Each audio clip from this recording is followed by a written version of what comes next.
नमस्कार दोस्तों, bloody vibes के आज के इस हैरान कर देने वाले बहुत ही ज्यादा खौफनाक से अनोखे एपिसोड में हम लोग आप लोगों के सामने आज से लगभग 55 साल पहले घटी हुई ऐसी अजीबोगरीब घटना की कहानी लेकर आ गए हैं जिसे सुनकर आप लोग के रोंगटे खड़े हो जाएंगे। दरअसल ये घटना एक छोटे से गांव में घटी थी। आइए जिया की जुबानी जानते हैं कि ये घटना कब किसके साथ डिटेल में कैसे घटी थी। भाई ये जो घटना घटी थी महाराष्ट्र के एक छोटे से गांव में घटी थी। आज से 55 साल पहले राधाबाई नाम की एक औरत के साथ घटी थी। होता क्या है, आज से 55 साल पहले राधाबाई नाम की जो औरत हैं उनकी शादी होके नई नई अपने ससुराल में आती हैं और उनकी उम्र उस टाइम पे बहुत कम थी। आई थिंक 15-16 साल की उम्र थी, ज़्यादा बड़ी उम्र नहीं थी उनकी उस टाइम पे। लेकिन उस टाइम पे जल्दी शादियां हो जाया करती थी। तो यहाँ पे आती हैं तो इनकी ज़िंदगी में थोड़ा सा अलग अलग रहती थी। थोड़ा सा ऐसा लगता था कि किसी से दोस्ती नहीं है मेरी, मैं बहुत अलग फील करती थी। शादी की वजह से सब लड़कियाँ करती हैं, लेकिन उनकी दोस्ती हो जाती है उनके ही बाजू में रहने वाली कमलाबाई नाम की औरत से, जिनकी शादी और इनकी शादी लगभग एक साथ ही हुई थी। लगभग उम्र भी उनकी लगभग सेम ही थी, मतलब यही 2-4 दिन, एक हफ्ते आगे पीछे शादी हुई होगी। तो दोनों का क्या होता है, जब दोस्ती होती है ना तो इनकी दोस्ती और ज्यादा गहरी होती जाती है। ये लोग खाना बनाते थे तो जो आटा पीसते थे ना चक्की से, वो भी साथ में बैठ के पीसा करते थे। अगर सब्जी काटना है, सब्जी बनाने का, सब्जी भी साथ में बैठ के काटा करते थे। पानी भरने जा रहे हैं तो पानी भी साथ में भरने जाया करते थे। और उस टाइम पे किसी को हल्का होने के लिए जाना होता था ना, तो वो इंसान खेत में ही जाता था। अच्छा, हाँ, क्योंकि बहुत पहले की बात है ना, उस समय शौचालय वगैरह लोगों के घरों में नहीं हुआ करते थे। और ये बहुत ही छोटा सा गांव था महाराष्ट्र का। तो इनके घर पे तो ऑब्वियस सी बात है, छोटा सा इनका वो भी कच्चा मकान था, मिट्टी वाला घर था, तो कहाँ से इनके पास बाथरूम रहेगा। तो ये दोनों साथ में ही जाया करती थी। इन दोनों की दोस्ती रह रह के बहुत ज्यादा लेवल तक बढ़ जाती है। इनकी शादी को 1 साल हो जाते हैं। दोनों बहुत अपनी अपनी जिंदगी में खुश थे दोनों अभी, लेकिन दोनों का बच्चा नहीं हुआ था, दोनों में से किसी का नहीं हुआ था। तो क्या होता है, एक दिन की बात है, रात के तकरीबन 3 बजे करीब जो कमलाबाई थी उनको अर्जेंटली जाना पड़ रहा था बाहर हल्के होने के लिए। और उस टाइम पे वो सोचती है कि आज मैं जल्दी जा रही हूँ। वैसे हम 4-4:30 बजे करीब जाते हैं, मैं और राधाबाई, और आज मैं इतनी जल्दी जा रही हूँ तो अगर राधाबाई को उठाने उनके घर जाती हूँ तो उनकी नींद खराब होगी, इससे अच्छा मैं आज अकेले ही चली जाती हूँ। ऐसा सोचती है कमलाबाई। और वो उस टाइम पे रात के 3 बजे करीब अपने घर से निकल जाती हैं जाने के लिए। क्या था कि एक ना मैदान वाले एरिया था, एक अलग टाइप के एरिया, जहाँ पे सारी औरतें, जितनी भी औरतें थी वो वहां पे जाया करती थी। उनके लिए बना के रखा था कि इस एरिया में सिर्फ औरतें ही जाएंगे, ऐसा वाला था। तो क्या होता है कि रात के टाइम पे वहां पे पहुंच जाती हैं, वो अपना काम कर ही रही होती हैं। वो जो रात थी ना, वो नॉर्मल रात नहीं थी। उस रात में बहुत ही ज्यादा बारिश हो रही थी और बहुत ही ज्यादा बादल कड़क रहे थे। लेकिन अगर किसी को जाना है वो तो जाएगा ही। अभी कोई क्या कर सकता है, किसी को जरूरी है जाना तो बारिश, ठंडी या गर्मी थोड़ी देखेगा। तो ऐसा ही होता है। बारिश बहुत ज्यादा हो रही थी, रात एकदम काली सी थी। वो जो लालटेन लेके गई थी, वो लालटेन भी उनका बार बार बुझ रहा था, वो बार बार जलाने की कोशिश कर रही थी। लेकिन रात कुछ इतनी अजीब सी थी, इतने बादल गरज रहे थे कि जो बादल गरज रहे थे ना, उसकी वजह से बिजली सीधा उनके ऊपर आके गिर जाती है। बिजली उनके ऊपर गिर जाती है और कमलाबाई वहीं पे उसी वक्त खत्म हो जाती है। बाप रे, बिजली में तो बहुत स्कैरी। फिर क्या हुआ? बहुत ही ज्यादा स्कैरी माहौल। गांव के लोगों को लगता है कि बाप रे, जो सोए हुए थे उनकी भी आंख खुल जाती, क्योंकि उनके गांव के इतने नजदीक बिजली गिरी थी। बहुत जोर से आवाज भी जोर से आई होगी। लेकिन अब लोग क्या कर सकते हैं, सब लोग सोचते हैं कि आज हम थोड़ा लेट ही जाएंगे, जिसको भी हल्के होने के लिए जाना होगा। औरतें भी सोचते हैं लेट जाएंगे, क्योंकि बिजली अपने गाँव में कहीं ना कहीं तो गिरी है और बारिश बहुत ज्यादा हो रही है, मौसम भी बहुत ज्यादा खराब है। तो ऐसा ही होता है। जो ये थी राधा बाई, वो मॉर्निंग के 5 बजे करीब जाती हैं। और भी जो 1-2 औरतें थी, उनकी सास थी, बोलती सास कि मैं भी साथ में चल लेती हूँ। राधा बाई सास बोलती हैं। ये लोग सुबह के जब 5 बजे वहाँ पे पहुँचते ना, उस मैदान में जहाँ पे लोग जाया करते थे, तो वहाँ पे क्या पाते हैं कि वहाँ पे जो कमलाबाई हैं उनके कपड़े और बॉडी के थोड़े बहुत हिस्से दिखाई दे रहे हैं। यानी पूरी, मतलब बिजली गिरने की वजह से उनकी जो बॉडी थी भस्म हो गई थी। थोड़े बहुत कपड़े और बाकी चीजों से राधाबाई पहचान पाती है कि ये मेरी दोस्त कमलाबाई है। क्योंकि उनके साथ उनकी दोस्ती बहुत गहरी थी ना। पूरा हड़कंप मच जाता है, ये लोग चिल्लाते हुए रोते हुए गांव में जाते हैं, कमलाबाई के घर पे खबर पहुंचती है, पूरे गांव वाले इकट्ठे हो जाते हैं कि ये जो था बहुत बड़ा कांड था गांव में। मतलब लोग समझ जाते हैं उनके कपड़ों को देख के कमलाबाई। हाँ, कपड़ों को देख के ऑब्वियस सी बात है, राधा तो समझ जाएंगी क्योंकि उनकी बेस्ट फ्रेंड थी ना वो।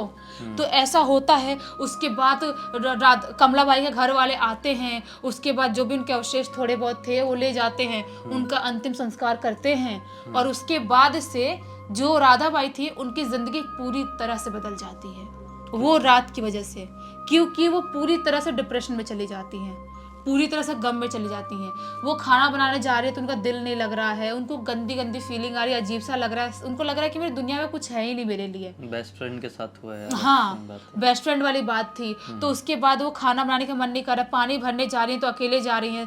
थोड़ी बहुत औरतें गाँव की आती थी, बोलती थी हमारे साथ चल लो, लेकिन उनका मन नहीं लगता था। वो अकेले अकेले अपना काम कर रही हैं, अकेले अकेले रह रही है जिंदगी में। ये सब कुछ करते करते गम इंसान, मतलब बोलते ना, वक्त इंसान का गम भुला देता है।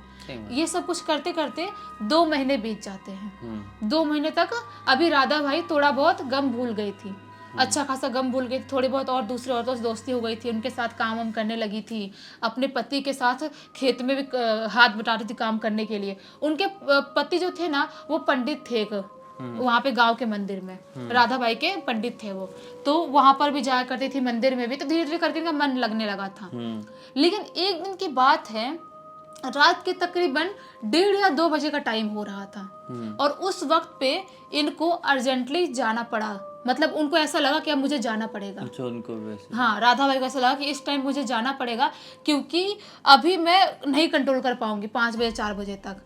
ऐसा होता है ना, कभी कभी किसी को कंट्रोल नहीं कर पाते हैं। पहले के टाइम पे और कंट्रोल करना पड़ता रहा होगा भाई, क्योंकि घर से बाहर निकलना है, सुनसान जगहों पे जाना है। हाँ। जंगल खेत खलिहान तरफ, वही तो अब नहीं कर सकते थे तो नहीं कर सकते थे, ये नहीं कर पाई, नहीं कर सकते थे। तो क्या सोचती है ये कि अभी अपने पति को अगर जगाती हूँ तो सुबह सुबह उनको मंदिर जाना होता है, वो भी डिस्टर्ब होंगे, और खेत में भी अच्छी खासी अभी कटाई उटाई काम चल रही है, उसकी वजह से उनकी भी नींद खराब होगी। और सास को जगाने की उनकी हिम्मत नहीं हो पाती है। उनको ऐसा लगता है कि सास मुझे ही सुना देंगी कि और 2-3 घंटे रुक जा, कुछ नहीं होता है, 2-3 घंटे रुक जाएगी। तो सास लोग थोड़े से खड़ूस तो हुआ करते थे, तो इनकी हिम्मत नहीं होती कि अपने सास से परमिशन लूं और बोलूं कि आप भी मेरे साथ चलो खेत में मेरे साथ वहाँ पे खाली होने के लिए।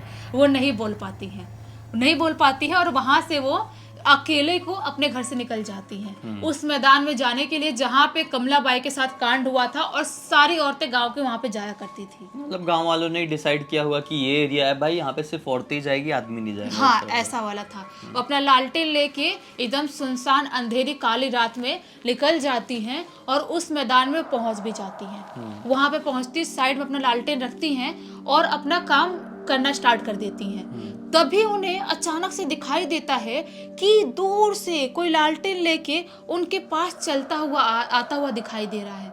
वो सोचते हैं कि इतनी रात में और भी औरतें आती है, मैं फालतू डर रही थी कि अकेले आ रही हूँ यहाँ पे, और कोई आते हुए दिखाई देती है। वो देख रही है औरत आ रही है उनके मतलब लगभग थोड़ी सी ही, मतलब बोलते हैं 4 कदम आगे ही आके औरत खड़ी हो जाती है। उनको लगता है कि ऐसे खड़ी होकर मुझे घूर घूर के क्यों देख रही है, क्योंकि वो ऐसे खड़ी होकर ऐसे लालटेन लेके ऐसे देख रही होती है उनको। वो समझ नहीं पाती है, बोलती है ये कौन सी, मन में सोचती है ये कौन सी औरत है, और इसके हाथ में कोई पानी की बाल्टी वाल्टी भी नहीं है, कुछ भी नहीं है, सिर्फ लालटेन लेके ऐसे खड़ी है और मेरे को देख रही है घूर घूर के। वो सोचती है कि अभी मैं अपना काम खत्म करती हूँ, उसके बाद पूछती हूँ क्या है भाई, ऐसे क्यों देख रही हो खड़ी होके मेरे को। वैसे ही करती हैं और उसके पास वो पहुंच जाती हैं। थोड़े 4 कदम आगे थी उसके पास पहुंचती हैं। हाँ, अपना लालटेन लेके, और लालटेन से जैसे उसका मुंह देखती हैं वैसे उनके मुंह से चीख निकल जाती है, क्योंकि वो जो औरत दिखाई दे रही थी उनकी दोस्त कमलाबाई थी। उनकी तो मृत्यु हो गई थी ना बिजली गिरने से। हाँ, तो अब उनकी दिमाग के मतलब बोलते ना कि होश खराब, उनका दिमाग फटने जैसा हो गया। हाँ। बहुत जोर से डरती हैं, और जो कमलाबाई थी ना इनको देख के एकदम स्माइल कर रही होती हैं, बहुत जोर से स्माइल कर रही होती हैं। ये अपना लालटेन फेंकती है साइड में और भागती है स्पीड में। समझ जाती है कि ये तो कमलाबाई नहीं है भाई, ये कमलाबाई की आत्मा है। अगर मैं यहाँ पे रुकी तो वो इस दुनिया की तो है नहीं कि मेरी बेस्ट फ्रेंड जैसे हरकत करेगी, हो सकता है मेरे साथ कुछ भी हो सकता है अभी। वो भाग रही है, उनको महसूस हो रहा है कि उनके पीछे कोई बहुत स्पीड में भाग रहा है और चिल्लाते हुए कोई भाग रहा है, रुक जा मेरे साथ चल ले, रुक जा मेरे साथ चल ले, मैं तेरे बिना नहीं रह पा रही हूँ यहाँ पे, मुझे तेरे साथ की ज़रूरत है, तू मेरी सबसे अच्छी सखी है, तू मेरे साथ चल ले, ऐसे चिल्ला के वो औरत बोल रही है जो कमलाबाई है पीछे से। ये भाग रही चिल्लाते हुए चीखते हुए पूरे गाँव से भागते भागते ये अपने घर के दरवाजे पहुँचती है। घर का दरवाज़ा ज़ोर ज़ोर से पीटती है, घर का दरवाज़ा, क्योंकि शायद उनकी सास उस टाइम पे उठ चुकी थी और बंद कर ली थी, उनको लगा था किसी ने बाई चांस दरवाज़ा खोल के छोड़ दिया, बंद नहीं किया है। दरवाज़ा पीट, उनके सास और पति सब लोग चिल्लाने के बाद तो उठ के आते हैं और देखते हैं कि ये तो राधाबाई बाहर खड़ी है और बहुत ज़ोरों से हाँफ रही है। उनको अंदर लेते हुए बोलते क्या हुआ। सास पूछती क्या हुआ, वैसे घबराई हुई क्यों है, ऐसी हरकत क्यों कर रही है। वो सारी चीज़ अपने पति सास ससुर को बता देती है। सास बिल्कुल वो हो जाती है कि ये कैसे हो गया, क्या कमलाबाई की आत्मा इस गांव में वापस आ गई है, मतलब जो इस दुनिया से उसकी देह चला गया था उसकी आत्मा आ गई है, ऐसा सोचने लगते हैं सब लोग। उसकी सास थोड़ी चिल्लाती भी है इनको, राधाबाई की सास बोलती तुझे इतने वक्त में जाना नहीं चाहिए था, और गई तो गई, अकेले क्यों गई, मुझे लेके गई होती। बोलती कि मुझे डर लगा था कि आप सुनाओगे, मुझे गुस्सा करोगे। बोले क्यों गुस्सा करूंगी मैं, मेरे को साथ गई होती तो। उसके बाद कैसे शांत करते, पानी वानी पिलाते हैं, और उसी दिन से राधाबाई की जिंदगी पूरी तरह से पलट जाती है। कैसे? उस दिन के बाद से जो राधाबाई थी वो अजीबोगरीब हरकत करना स्टार्ट कर देती है। ऐसा लग रहा था कि वो ना दोहरी जिंदगी जी रही हैं, जैसा कि एक इंसान का शरीर है उसमें दो इंसान की हरकतें हो, ऐसा वो करने लगती हैं। जो कमलाबाई थी ना, उनके घर पे पहुंच जाती थी, कभी भी उनके घर पे जाके उनके घर का खाना बनाने लगती थी, उनके पति को बैठ कर खिलाने लगती थी, पंखा डुलाने लगती थी, बोलती थी अच्छे से खाओ, आप बहुत पतले हो गए हो मेरे बिना, इतने टाइम से आप अकेले हो, मुझे भी आपके बिना अच्छा नहीं लगता, ऐसे से बात करती थी। तो जो कमलाबाई के पति थे वो भी थोड़े से कंफ्यूज होने लगे कि ये ऐसी हरकत क्यों कर रही है, और जो सारी बातें कर रही है ये मुझसे कमलाबाई ऐसे बातें करती थी, ये राधाबाई क्यों मुझसे ऐसी बातें कर रही है। वो इनके घर पे आके भी कंप्लेन करते थे कि ऐसा आके कर रही है, लेकिन वो किसी के बारे में कुछ सोच नहीं रही है, कुछ समझ नहीं रही, ऐसी हरकतें कर रही है। ये सब कुछ करते करते उनका कंडीशन और खराब होने लगता है। उसके बाद से ना ये बिल्कुल पोजेस हो जाती है, पूरी तरह से पोजेस हो जाती है। कभी भी रात के टाइम में उठ के चिल्लाने लगती थी, चीखने लगती थी। उसके बाद से कभी भी किसी को कुछ भी उठा के मार देती थी, अपने पति को गाली देती थी, बोलती थी मुझे तेरे साथ रहना ही नहीं है, मैं जा रही हूँ उनके साथ रहने के लिए, जो तुकाराम थे कमलाबाई के पति, उनके साथ रहने के लिए जा रही हूँ, ऐसा सब बोलती थी। बहुत चिल्लाती थी, बहुत ऐसा बोलती थी। सबको समझ में आ गया था कि शायद कमलाबाई की आत्मा ने इनको पोजेस कर ली है, अच्छे से सबको समझ में आ गया। तो उनकी सास बोलती है कि अब बहुत ज़्यादा ही हो गया है, मुझे लग रहा है कमलाबाई की आत्मा ने इसको पोजेस कर ली है और इसको कहीं ना कहीं दिखाना पड़ेगा, कुछ ना कुछ करना पड़ेगा। तो बोलते हैं इनके राधाबाई के पति कि मैं अपने मंदिर में ले जाता हूँ, भोलेनाथ की मंदिर थी, वहाँ से थोड़ा पूजा पाठ करूँगा और भस्म लगाऊंगा, उसकी वजह से ठीक हो गई तो ठीक है, नहीं तो हमें किसी तांत्रिक बाबा के पास लेके जाना पड़ेगा। ऐसा ही होता है। उस दिन कैसे वो जा नहीं रही थी, जबरदस्ती पकड़ के 3-4 लोग लगे, सास ससुर पति, 2-3 और औरतों को बुलाया गया, पकड़ के घसीटते हुए मंदिर में लेके जाना पड़ा। मंदिर में जा ही नहीं रही थी क्योंकि अजीब सी हरकतें कर रही थी। मंदिर में लेके गए, जो पंडित तो थे इनके राधाबाई के पति, पूजा पाठ बहुत किया, हवन किया, उसके बाद भोलेनाथ के पास से भस्म उठा के इनको लगाए पूरे मुंह पे, पूरे यहाँ पे, माथे पे। उसके बाद जाके बहुत जोर से चीखी और चीख के बेहोश हो गई, जैसा कि कोई आत्मा ने इनकी बॉडी को जकड़ के रखा था और उसने इनकी बॉडी को छोड़ा। ऐसा हुआ। उसके बाद से जो राधाबाई की हरकतें थी वो धीरे धीरे करके, तबीयत जो थी वो धीरे धीरे करके नॉर्मल हो जाती है और वो पूरी तरह से ठीक हो जाती है। लेकिन जो इतने दिन तक वो पोजेस रही ना, उसकी वजह से उनके पूरे घर वालों की हालत खराब हो गई थी, पूरे गांव वाले डर गए थे, सबकी हालत ऐसे हो गई थी। लोग वो मैदान वाले एरिया में रात के टाइम में जाना बंद कर दिए थे, क्योंकि और भी बहुत सारे लोगों ने दावा किया था कि हमने कमलाबाई की आत्मा को वहां पे देखा है। बाप रे, हो सकता है फिर एरिया चेंज कर दिया गया होगा, उसके बाद से एरिया में कोई नहीं जाएगा, ऐसा कर दी होगी। हाँ, उसके बाद से उस एरिया को छोड़ के औरतों के लिए दूसरा एरिया बनाया गया और औरतों को बोला गया कि कुछ टाइम तक, कुछ सालों तक झुंड में जाओ तो अच्छा है। झुंड में? हाँ, मतलब कुछ औरतें, 8-10 औरतें, 5 औरतें साथ में एक टाइम फिक्स कर लो कि इस टाइम पे तुम लोग साथ में जाओगे, वैसे जाओ। तो उसके बाद से औरतें झुंड में जाना स्टार्ट कर दी रात के टाइम में। और उस टाइम पे ऐसा होता था, अकेले लोग कम ही जाया करते थे, दोस्तों के साथ ही जाया करते थे, ऐसा वाला हुआ था।